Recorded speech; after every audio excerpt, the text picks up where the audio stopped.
Rabies എന്നത് മാരകമായ ഒരു വൈറസ് രോഗമാണ്. പക്ഷെ നമുക്കിത് പ്രതിരോധിക്കാൻ കഴിയും. മെയിൻലി നമുക്കുള്ളത് 3 സ്റ്റെപ്പാണ്. ആദ്യമായി നിങ്ങൾ ചെയ്യുന്നത് ആ മുറിവേറ്റ ഭാഗം വൃത്തിയായി കഴുകുക എന്നതാണ്. അത് വെറും വെള്ളം ഉപയോഗിച്ചിട്ടല്ല, വെള്ളവും സോപ്പും ഉപയോഗിച്ചിട്ട് വേണം നമ്മൾ കഴുകാൻ. റണ്ണിംഗ് ടാപ്പ് വാട്ടറിന്റെ അടിയിൽ ഒരു 15 അല്ലെങ്കിൽ 20 മിനിറ്റ് വരെ നന്നായി സോപ്പ് ഉപയോഗിച്ച് ആ ഭാഗം വൃത്തിയാക്കുക എന്നതാണ് ആദ്യത്തെ ഏറ്റവും പ്രധാനപ്പെട്ട സ്റ്റെപ്പ്. അതിനുശേഷം ഒരു ഹോസ്പിറ്റലിലേക്ക് ചെല്ലുക. അവിടെ വെച്ചാണ് നമ്മൾ ഇനി ചെയ്യാൻ പോകുന്ന വാക്സിനേഷൻ അല്ലെങ്കിൽ പ്രതിരോധ കുത്തിവയ്പ്പ് എടുക്കാൻ പോകുന്നത്.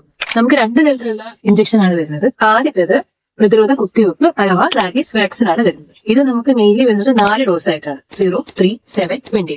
ആദ്യം നിങ്ങൾ പോകുന്ന ദിവസമാണ് ഡേ 0. അതിനുശേഷം 3-ാം ദിവസം, പിന്നീട് 7-ാം ദിവസം ആൻഡ് ഫൈനലി 28-ാം ദിവസമാണ് നമ്മൾ ഈ വാക്സിൻ എടുക്കുന്നത്. പണ്ട് എടുത്തിരുന്ന പോലെ പൊക്കിളിന് ചുറ്റും കുറെ ഇഞ്ചക്ഷൻ അങ്ങനെയൊന്നുമല്ല. വളരെ സിമ്പിളായി കയ്യിൽ വെക്കുന്ന ഇഞ്ചക്ഷൻ ആണ് നമുക്കുള്ളത്.